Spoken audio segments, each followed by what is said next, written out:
The blue light of dawn crept through the blinds, casting sharp lines across my desk. I sipped the last dregs of my third coffee, the bitter taste matching my mood as I stared at the quarterly projections on my computer screen. Numbers that should have been climbing were stubbornly flat. Investors growing restless. A company teetering on the edge of either breakthrough or breakdown. My name is Cassandra Thorne, and 3 years ago, my ex-husband Simon laughed in my face when I told him I was keeping the business in our divorce. "You'll be bankrupt within a year, Cass," he'd said, lounging in our lawyer's office like he owned the place, his new girlfriend's perfume still clinging to his collar. "Face it, you need me. You always have." The memory still burned, still pushed me to work 18-hour days, to sacrifice sleep and social connections on the altar of proving him wrong. Outside my window, Boston was beginning to wake up, unaware of the battle raging in my heart and my balance sheets.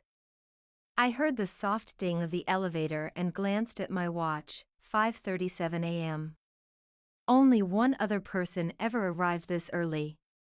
"Those quarterly reports aren't going to improve if you keep glaring at them," Eliza said, setting a fresh coffee on my desk.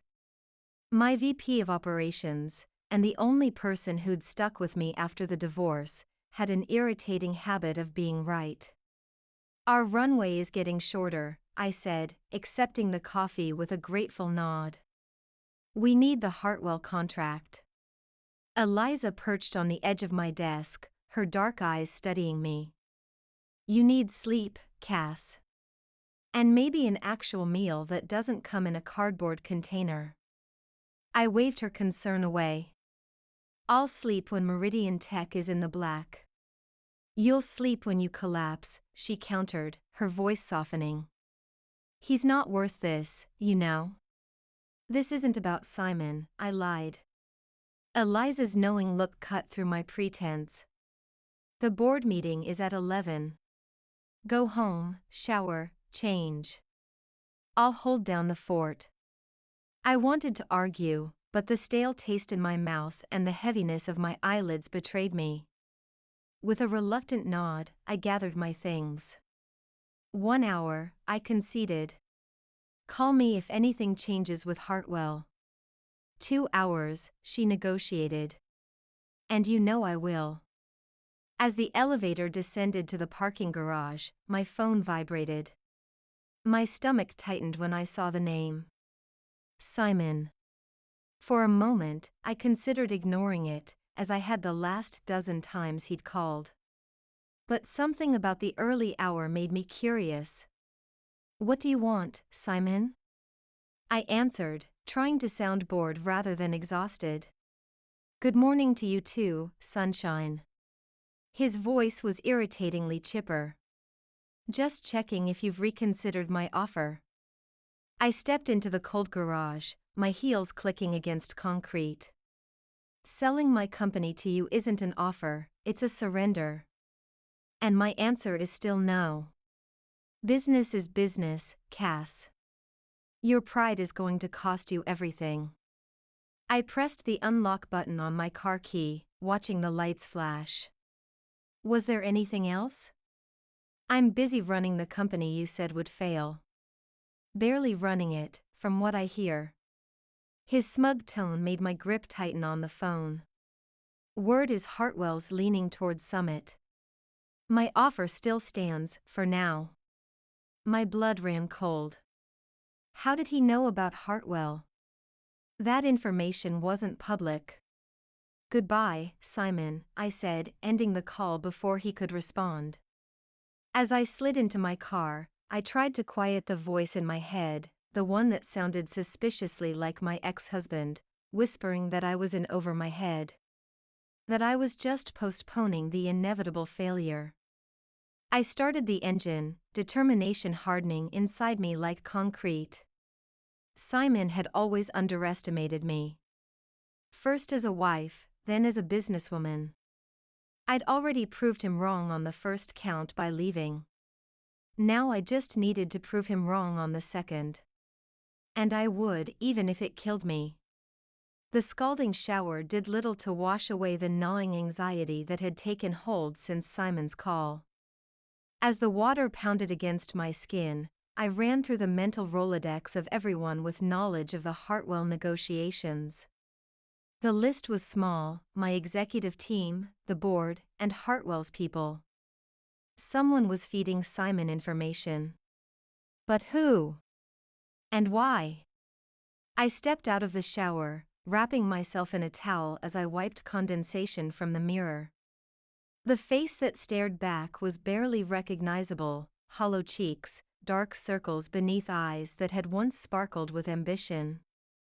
Those same eyes now held something harder, more desperate. My phone buzzed on the counter, and I tensed, expecting Simon again. But it was only my mother. "Cassie, darling," her voice trilled when I answered. "I was just checking if we're still on for dinner tonight. Richard is so looking forward to meeting you." I closed my eyes, the forgotten dinner plans with my mother and her new boyfriend settling like a weight on my chest. "Mom, I can't." "Can't or won't," she cut in, her voice sharpening. "You've cancelled 3 times already. Richard is starting to think you don't exist." I sighed, running a hand through my wet hair. "There's a crisis at work." "I need to." "There's always a crisis at work," she interrupted again. "Ever since the divorce, all you do is work. Simon's worried about you, you know." My fingers tightened around the phone. Of course Simon had been talking to my mother. They'd always gotten along too well, bonding over their shared belief that I worked too hard, took life too seriously. "Simon has no right to be worried about me," I said through gritted teeth. "And I'm fine." "You don't sound fine, Cassie. You sound exhausted." I glanced at the clock. I'd already been home longer than I'd planned. "I have to go, Mom. I'll try for dinner, okay? But no promises." I ended the call before she could press further, then dressed quickly in a charcoal suit that hung a little looser than it had a few months ago. Professional. Powerful. Ready for battle. As I headed back to the office, my mind returned to the Hartwell problem. Summit Technologies was our biggest competitor, run by Simon's old college roommate, Alex Reed. It wasn't hard to connect those dots. What was harder to understand was how Simon had inside information on our negotiations. By the time the elevator doors opened onto Meridian Tech's 20th floor headquarters, my exhaustion had been replaced by a simmering anger. The office was now fully awake, phones ringing, keyboards clicking, the low murmur of voices creating the familiar soundtrack of business in motion. "There you are," Eliza said, appearing at my side with a tablet in hand. "The board's already gathering. And Marcus Hartwell just called. He wants to move up the final presentation to tomorrow." My stomach dropped. "Tomorrow? That's not possible. We're not ready." That's what I told him. He said Summit delivered their proposal early and he's eager to make a decision.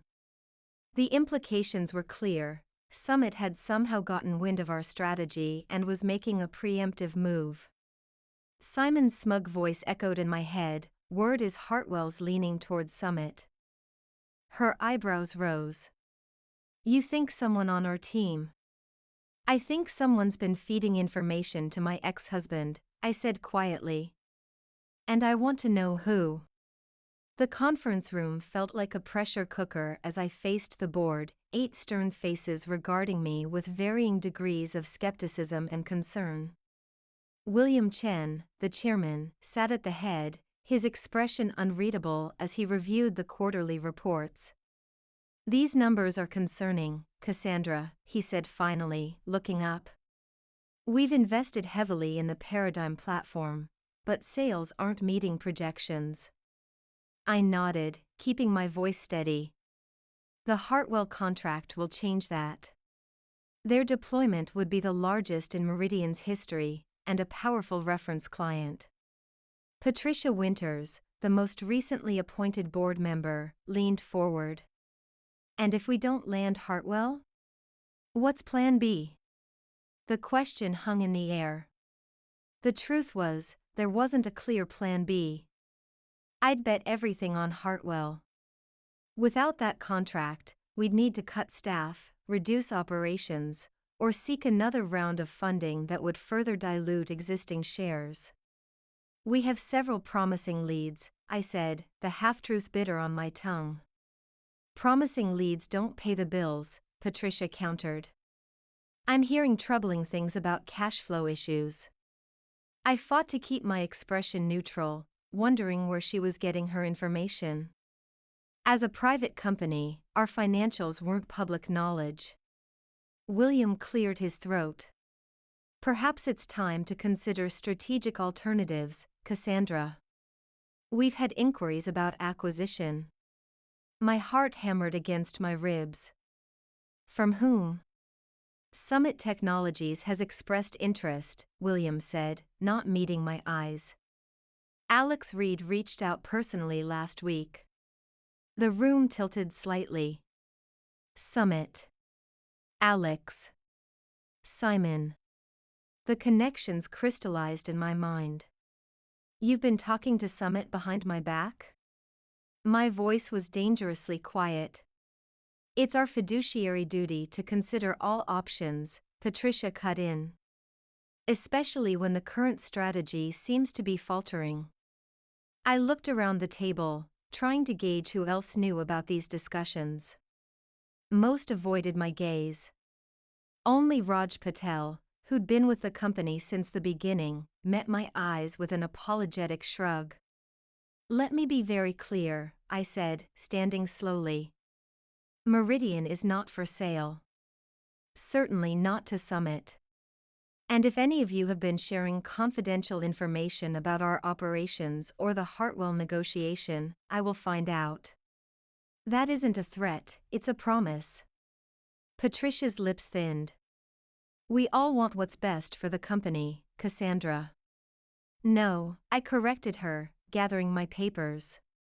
Some of you want what's easiest.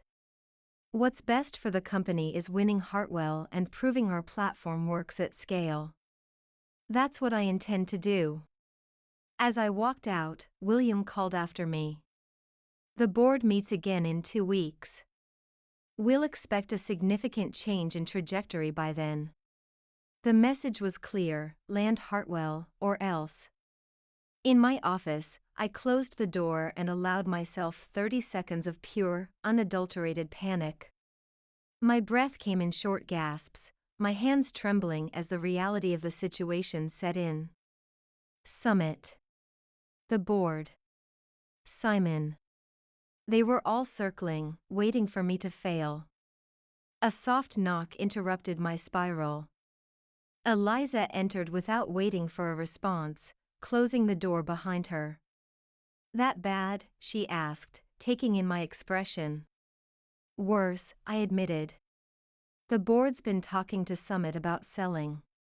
And I'd bet anything Simon's behind it. Eliza sank into the chair across from my desk. That bastard never could take losing gracefully. This isn't about losing. It's about control, I said, the realization dawning as I spoke. He couldn't control me in our marriage, so now he's trying to control my company. Our company. I'd started Meridian with Simon 8 years ago, our complementary skills, my product vision, his sales charm, creating early success.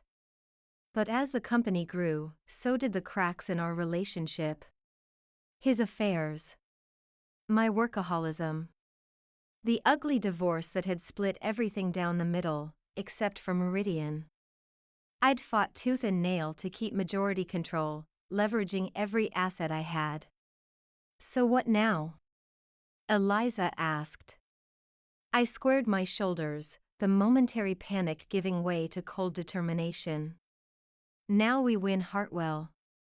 And we find out who's been talking to Summit.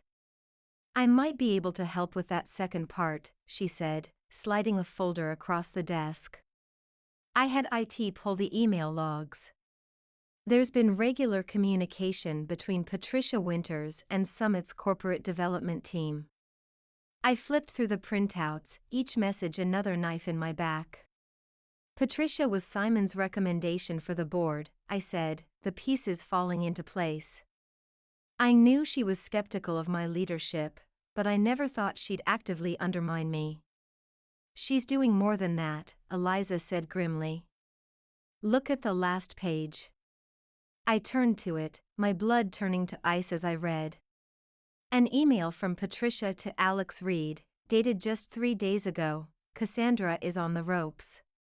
Another month without Hartwell, and the board will be ready to approve a sale.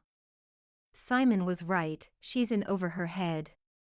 Something inside me cracked, not in defeat, but in a crystallization of pure, white-hot rage. I'd spent 3 years fighting to keep this company alive, sacrificing everything, only to have these vultures circling, waiting for me to bleed out. Call the team together, I said, standing abruptly. We're going to win Hartwell. And then we're going to burn Patricia's little scheme to the ground. Eliza nodded, a slow smile spreading across her face. Now there's the Cassandra Thorne I remember. The rest of the day passed in a blur of focused intensity. I gathered our top engineers, designers, and project managers, laying out the situation in stark terms: deliver an unbeatable proposal for Hartwell by morning, or start updating resumes. The ultimatum was harsh, but necessary. Desperation, it turned out, was an excellent motivator. By midnight, our 20th floor office still blazed with light, a fortress of determination against the darkened Boston skyline. I moved from desk to desk, reviewing code, refining pricing models, tightening timelines. You need to see this, Jason, our lead developer, called from his workstation. I've been analyzing Summit's platform architecture based on what's publicly available. I leaned over his shoulder, scanning the diagrams on his screen. They're using a monolithic system, he continued, excitement rising in his voice. Hartwell specifically mentioned scalability concerns in the RFP. Our microservices approach would give them at least 40% better performance under load. A spark of hope ignited in my chest. Can you model that? Concrete numbers we can show them? Jason nodded, already typing. Give me 2 hours. Around 2 a.m., I retreated to my office to refine the presentation, the words blurring before my exhausted eyes. I hadn't slept properly in days, surviving on caffeine and stubbornness. You should rest, Eliza said, appearing in my doorway with yet another coffee. Even for a few hours. I shook my head. No time. The presentation is at 9 a.m. She sat across from me, her usually impeccable appearance now rumpled from the long day. Cass, can I ask you something? I murmured, still focused on my screen. What happens after Hartwell? Say we win, then what? Another client, another all-nighter? When does it stop? I looked up, irritation flashing through me. When the company succeeds. That's the whole point. Is it? She pressed. Because from where I'm sitting, it looks like you're trying to prove something to Simon more than you're trying to build a sustainable business. The accusation stung because it held a grain of truth. I leaned back in my chair, suddenly aware of the bone-deep exhaustion weighing me down. Maybe it started that way, I admitted. But it's more than that now. These people, I gestured toward the office beyond my door, where the team was still working tirelessly. They believed in me when no one else did. When Simon said I'd fail, when the board looked at me like I was just playing businesswoman. I can't let them down. Eliza's expression softened. They believed in you because you're brilliant, Cass. Not because you work yourself to death. I sighed, running a hand through my hair. One more push. If we land Hartwell, we buy ourselves runway. Time to do things right. Promise? Promise. She nodded, satisfied for now. I'll hold you to that.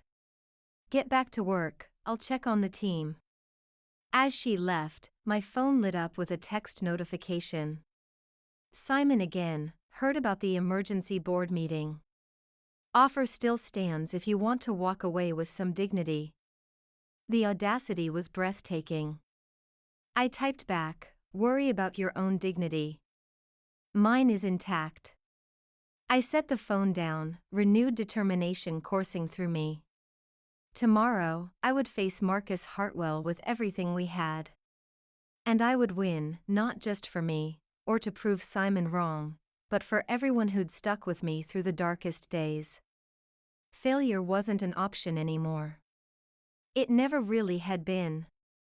Morning arrived with cruel swiftness. I stood in the Hartwell Industries conference room, the weight of sleepless nights evident in the slight tremor of my hands as I arranged presentation materials.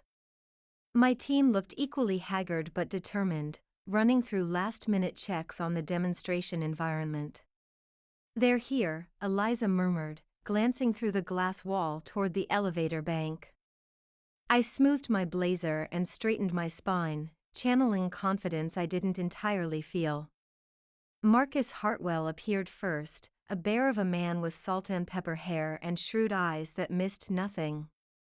Behind him trailed his executive team, including his notoriously demanding CTO, Samira Vega.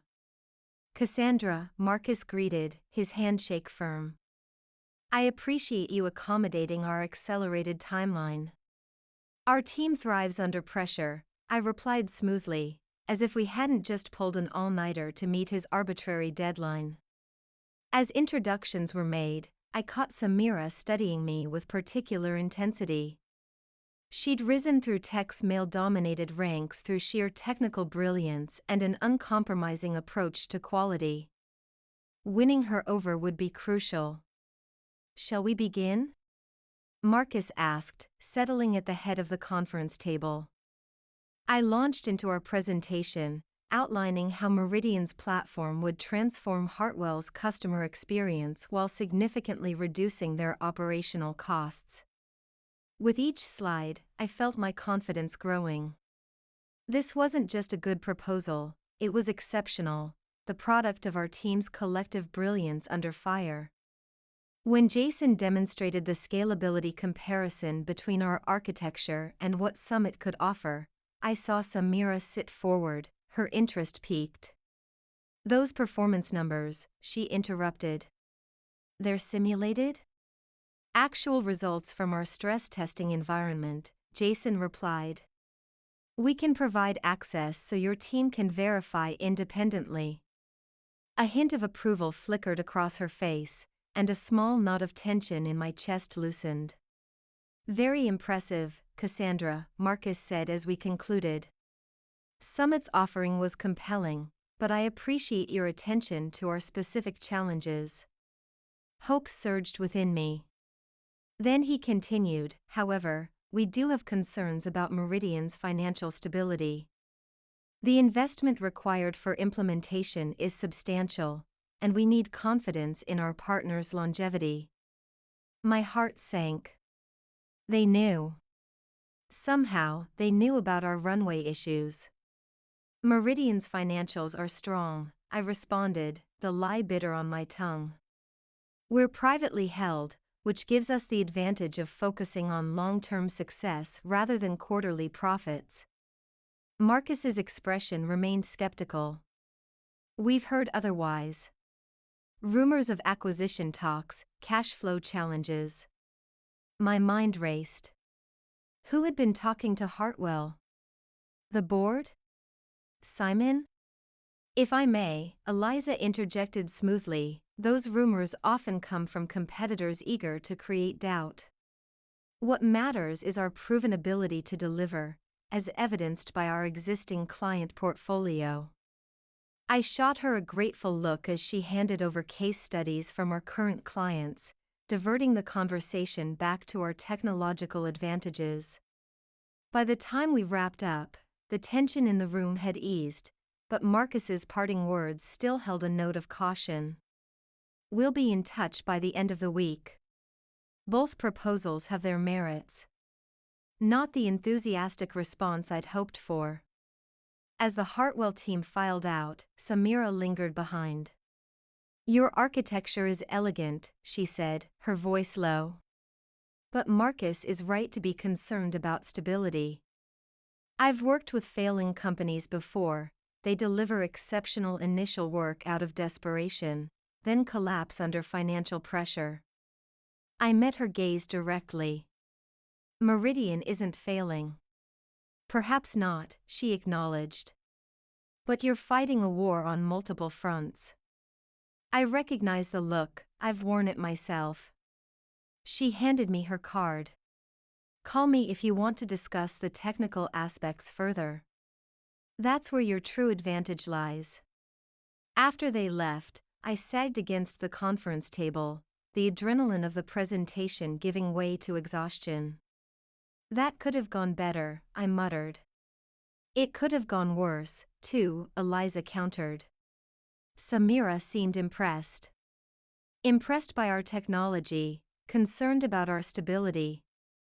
I rubbed my temples, where a headache was beginning to throb. "We need to find the leak, Eliza. Someone's been feeding information to Hartwell as well as Summit." Before she could respond, my phone vibrated. An unfamiliar number, but the area code was local. "Cassandra Thorne," I answered. "Ms. Thorne, this is Victor Hayes with the Boston Business Journal." My grip tightened on the phone. The business press hadn't paid much attention to Meridian since our founding. "How can I help you, Mr. Hayes?" "I'm working on a story about the competitive dynamics in enterprise software, specifically between Meridian and Summit. I understand there have been acquisition talks?" My blood ran cold. "No comment," I said automatically. "Sources tell me Summit has made an offer, and your board is inclined to accept." "Any response to that?" "Your sources are mistaken," I said, fighting to keep my voice level. "Meridian is not for sale. Now if you'll excuse me." "One more question," he pressed. "Is it true that your ex-husband, Simon Thorne, is involved in the potential acquisition through his relationship with Alex Reed?" The room seemed to spin around me. "Where did you hear that?" "So you confirm that, Simon Thorne?" "I confirm nothing," I cut him off. "This conversation is over." I ended the call, my hands shaking with rage. "Simon's gone to the press," I said to Eliza, who had been watching the exchange with growing concern. "He's trying to force our hand." "Or someone on the board is," she suggested. "This timing isn't coincidental." "Right after the Hartwell presentation?" "They're trying to sabotage us." I strode to the window, staring out at the city below. The chess pieces were moving faster now, the endgame approaching. If the article ran, Hartwell would see it as confirmation of their concerns about our stability. The board would have the excuse they needed to approve a sale. And Simon would win. "Call an emergency board meeting for tomorrow morning," I said, making a decision. "It's time to go on the offensive." As Eliza left to make the arrangements, I pulled out my phone again, staring at the screen for a long moment before dialing a number I'd sworn never to call. Well, Simon answered on the second ring, smug satisfaction oozing through his voice. "The prodigal CEO returns. Ready to accept my offer?" "I want to meet," I said, ignoring his taunt. "Tonight. To discuss terms." There was a pause, surprise evident in his silence. "I'm having dinner at Vesper. 8 o'clock. Join me?" Vesper. Our old anniversary spot. The manipulation was so transparent it was almost laughable. Fine, I agreed. 8 o'clock. I ended the call, a plan formulating in my mind. Simon thought he had me cornered, but he'd forgotten one critical detail. I knew him better than anyone. His weaknesses. His blind spots. His arrogance. It was time to use that knowledge. To beat him at his own game. After sending the team home to rest, I spent the afternoon preparing for battle on two fronts: Simon tonight, the board tomorrow. I pulled together financial projections, client testimonials, and a competitive analysis showing exactly how Meridian outperformed Summit in key metrics. Then I made one more call, to Samira Vega. "I wasn't expecting to hear from you so soon," she answered, surprise evident in her voice. "I appreciate your candor earlier," I said. "You're right that we're facing challenges. But I believe in transparency, which is why I'd like to address your concerns directly, off the record." There was a pause as she considered this. "I'm listening." For the next 20 minutes, I laid out Meridian's situation honestly, the financial pressures, the board politics, but also our technical advantages and growth potential. The kind of conversation competitors never have, but one woman to another, cutting through the corporate posturing. "Why are you telling me this?" she asked when I finished. "It could jeopardize your bid." "Because you value honesty," I replied. "And because I believe we're the right partner for Hartwell, regardless of our growing pains. I'm asking you to evaluate us on our merits, not on rumors or politics." Another long pause. "I can't promise anything," she said finally. "But I appreciate your transparency. It will factor into my recommendation." It wasn't a commitment, but it was something. A potential ally in a landscape increasingly filled with enemies. At 7:30, I arrived at Vesper, the upscale restaurant's soft lighting and understated decor unchanged since the last time I'd been here, my final anniversary dinner with Simon, just weeks before discovering his affair. The maitre d' recognized me instantly. "Miss Thorne, how wonderful to see you again. Mr. Thorne is already waiting in your usual booth." Our usual booth. Of course. Simon never missed an opportunity for psychological manipulation. I followed the maitre d' through the dimly lit restaurant, aware of the glances from other diners. In Boston's tight-knit business community, the meeting of divorced business rivals would inevitably spark gossip.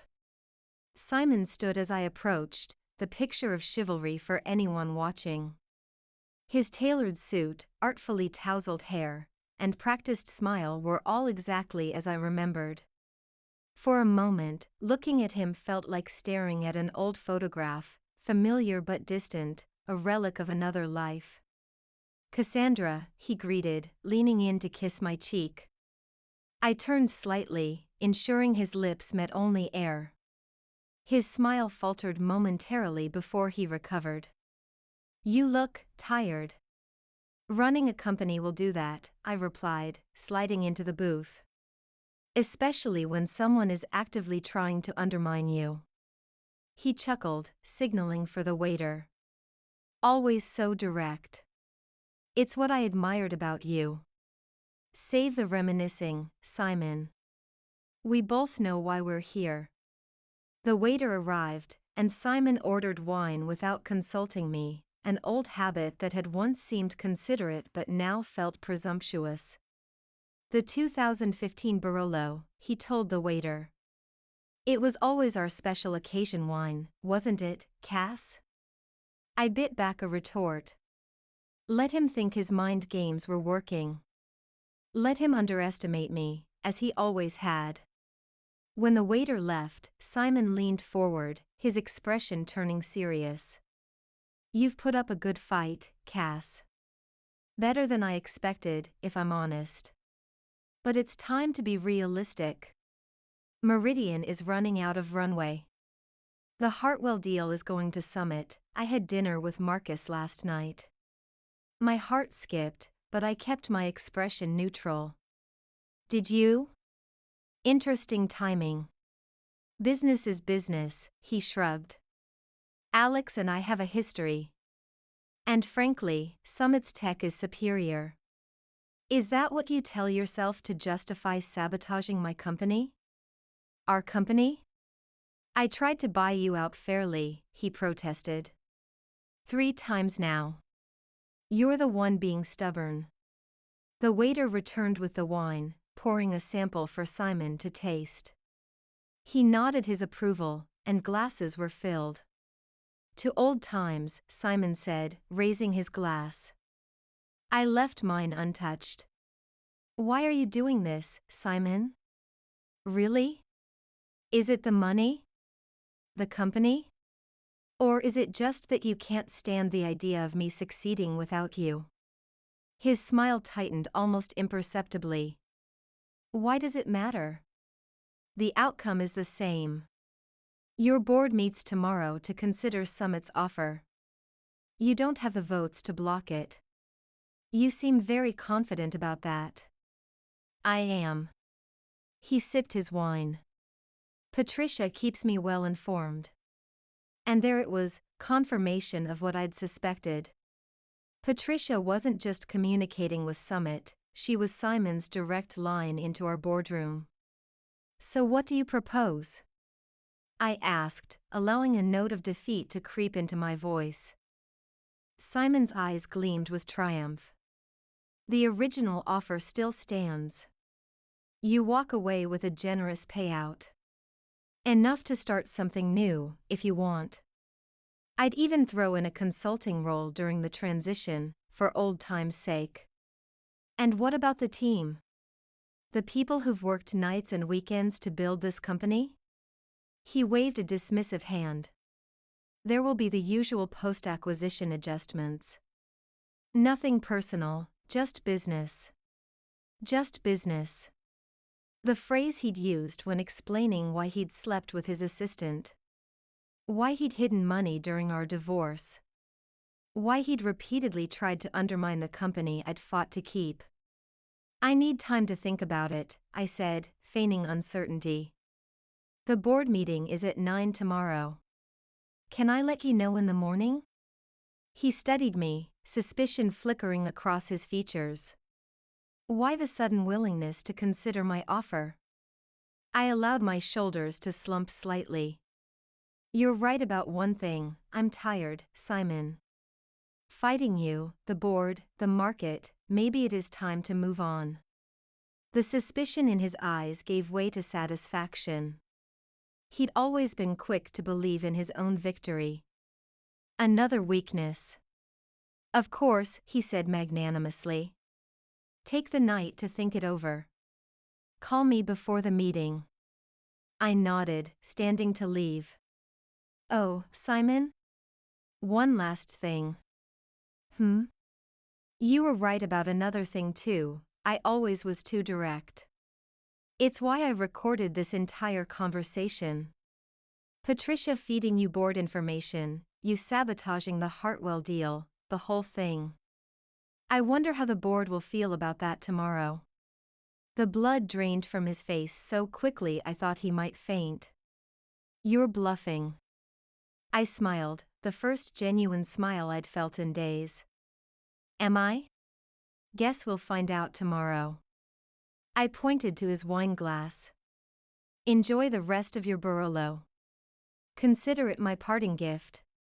As I walked out of the restaurant, my heart pounded with a mix of fear and exhilaration. I hadn't actually recorded the conversation, the bluff was a calculated risk.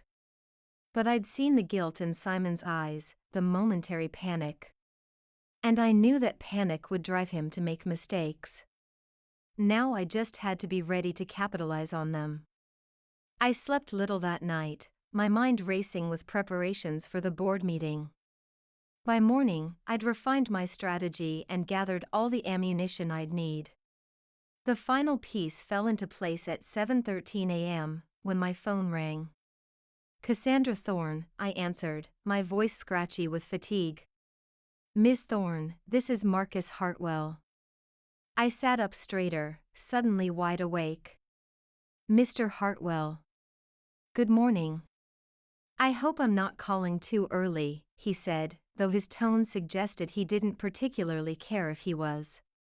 I wanted to inform you personally of our decision regarding the software contract. My hand tightened around the phone. This was it, the moment that would either save Meridian or seal its fate. I appreciate that, I managed to say, my heart hammering. After careful consideration, we've decided to award the contract to Meridian Tech. The world seemed to stop for a moment, his words hanging in the air like a mirage I feared might vanish if I moved too quickly. That's excellent news, I said, fighting to keep my voice professional. May I ask what swayed your decision? Several factors, Marcus replied. Your technical solution was superior, Samira was quite impressed with your architecture. But frankly, what sealed it was a conversation I had last night. Oh? I held my breath, wondering if he was referring to Simon's dinner. With my old friend William Chen. He spoke very highly of your leadership, particularly your integrity under pressure. In this business, Ms. Thorne, I value partners I can trust. It seems you've earned that trust. William. The board chairman. The man I'd assumed was against me had advocated on my behalf. I'm grateful for his confidence, I said, still processing this unexpected alliance. And for your trust. We won't let you down. See that you don't, Marcus said briskly. My team will send over the contracts today. We'd like to begin implementation immediately. After the call ended, I sat on the edge of my bed, trembling slightly as the implications sank in. We'd won Hartwell. The largest contract in Meridian's history. Enough revenue to extend our runway by years, not months. And William, whom I'd suspected of plotting against me, had helped make it happen. I reached for my phone again, sending a quick message to Eliza, we got Hartwell.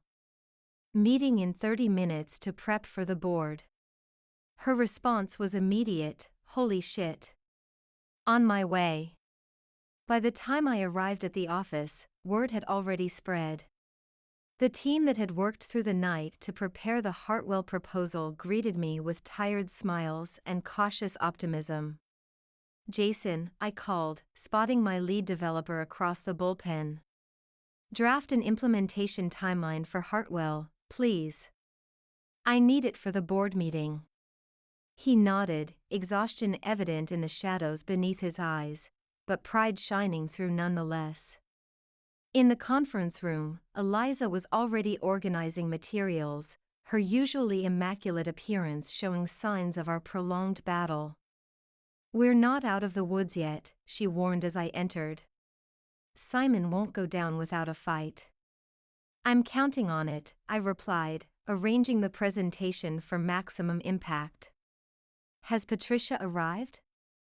Just walked in. Looking nervous. Good. At precisely 9 o'clock, I strode into the boardroom, my posture conveying a confidence I finally, genuinely felt. The board members were already seated, a current of tension humming beneath polite greetings. Patricia avoided my gaze, her manicured nails drumming anxiously against the polished table. Before we begin the formal agenda, I announced, I have 2 significant updates to share. I paused, surveying the room, meeting each pair of eyes, lingering just long enough on Patricia to see her swallow nervously. First, Meridian has been awarded the Hartwell Industries contract, effective immediately. The 3-year agreement will generate approximately $38 million in revenue, with implementation beginning next week. Murmurs of surprise and approval rippled through the room. William Chen nodded slightly, the barest hint of a smile touching his lips. Second, I continued, my voice cooling several degrees, I've discovered evidence of corporate espionage and breach of fiduciary duty within our board. The murmurs ceased abruptly. Patricia went pale. Specifically, confidential information about our finances and the Hartwell negotiations has been leaked to our competitor, Summit Technologies, through an intermediary. I slid copies of the email exchanges, Patricia to Simon, Simon to Alex Reed, across the table. Ms. Winters, I said, turning to face her directly, would you care to explain these communications? Or shall we move directly to a vote on your removal from the board? The room exploded into chaos. And as accusations flew and defenses crumbled, I caught William's eye across the table. His slight nod told me everything I needed to know. We'd won. Not just Hartwell, but the war Simon had started 3 years ago when he'd laughed in my face and told me I'd fail without him. In that moment, standing amid the chaos I'd orchestrated, I realized Simon had been wrong about everything, except one thing: I had needed him. I'd needed him to underestimate me, to push me, to remind me of my own strength every time I doubted myself. And for that, at least, I owed him a strange kind of gratitude.